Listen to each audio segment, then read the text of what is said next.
ঈদের দিন উপলক্ষে স্পেশাল ব্লগ ভিডিও নিয়ে আপনাদের সামনে হাজির হলাম। আসসালামু আলাইকুম। ঈদের দিনের ছোট্ট একটা ব্লগ ভিডিও তোমাদের সাথে শেয়ার করছি। ঈদের দিনটা কম বেশি সকলের কাছে স্পেশাল, আমার কাছেও তার ব্যতিক্রম নয়। ঈদের দিন সকালবেলা ঘুম থেকে উঠে আমার আব্বু 4 কেজি গরুর মাংস কিনে নিয়ে আসলো, আর এগুলো আমি ঠিকঠাক করে রাখছিলাম। আর সকালে ঘুম থেকে উঠে আম্মু নুডলস রান্না করেছে, সেমাই রান্না করেছে, চালের আটা রুটি, সকালের জন্য এই সব কিছু নাস্তা বানিয়েছে।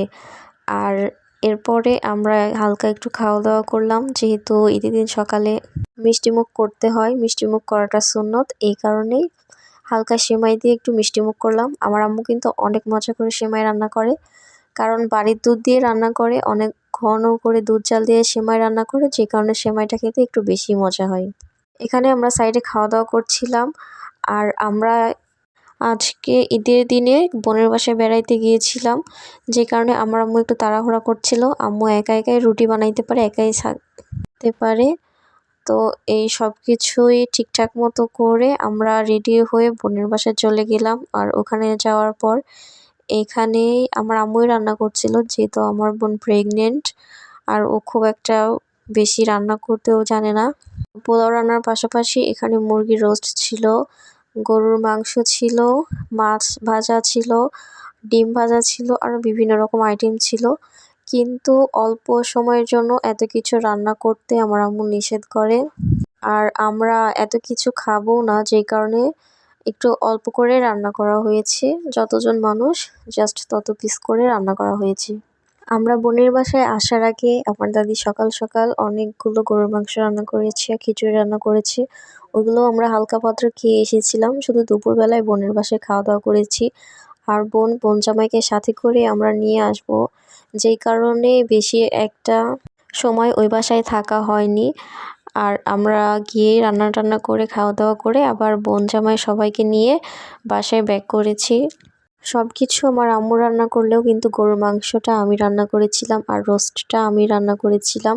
আমার হাতে মাখানো গরুর মাংসটা খেতে খুব বেশি মজা লাগে, যে কারণে আমি চেষ্টা করি মাঝে মধ্যে হাতে মাখিয়ে গরুর মাংস রান্না করার। যেহেতু একটু তাড়াহুড়া ছিল, এই জন্য সব কিছু মশলা দিয়ে আমি মাংসটাকে আগে থেকে একটু ম্যারিনেট করে রাখতেছিলাম, যেন ঝটপট করে রান্না করতে পারি। আর পাশাপাশি আমি রোস্ট রান্না করছিলাম। তোমাদের কার কার কাছে এমন হাতে মাখানো গরুর মাংস খেতে ভালো লাগে অবশ্যই কমেন্ট করে জানিও। এই তো গরুর মাংসটা মাখিয়ে এক সাইডে রেখে দিলাম। আর এই তো রোস্টও মোটামুটি হয়ে এসেছে। রোস্ট হয়ে গেলে রোস্টটা আমি নামিয়ে নিচ্ছি। আর এখন গরুর মাংসটা চাপিয়ে দিয়েছি। এখন গরুর মাংসটাকে জাস্ট একটু ভালো করে নাড়াচাড়া করে নিচ্ছি। করছিলাম কারণ রান্না করতে করতেই একটা ব্যাড নিউজ আসে, আমার খালু মারা যায়, যেই কারণে হাতে সময় খুবই কম ছিল, কম সময়ের মধ্যেই অনেক কিছু রান্না করতে হয়েছে। গরুর মাংসটা আমার মোটামুটি কষানো হয়ে গিয়েছে, দেখুন মাংসর মধ্যে থেকে তেল ছাড়তে শুরু করেছে, আর কালারটা কত সুন্দর এসেছে মাশাআল্লাহ। তাড়াহুড়া শেষ করে রান্নাটা কমপ্লিট করলাম। আর এই তো এখন টেবিলের সকল খাবারগুলোকে মোটামুটি গুছিয়ে নিয়েছি, শুধু গরুর মাংসটা আনতে একটু লেট হয়েছে। এখানে ছিল গরুর মাংস, পোলাও, সাদা ভাত, খিচুড়ি, সেমাই, ডিম ভাজা সব কিছু ছিল। এই তো এটাই ছিল মোটামুটি আজকের ঈদের দিনে দুপুরের লাঞ্চ। তো আজকে ভিডিওটা এর থেকে আর বেশি বড় করছি না। নেক্সট ভিডিওতে আবারও সকলের সাথে দেখা হবে, তার আগে আমার পেজটাকে সকলে ফলো করে দিয়েন। আজকের মতো বিদায় নিচ্ছি, আল্লাহ হাফিজ।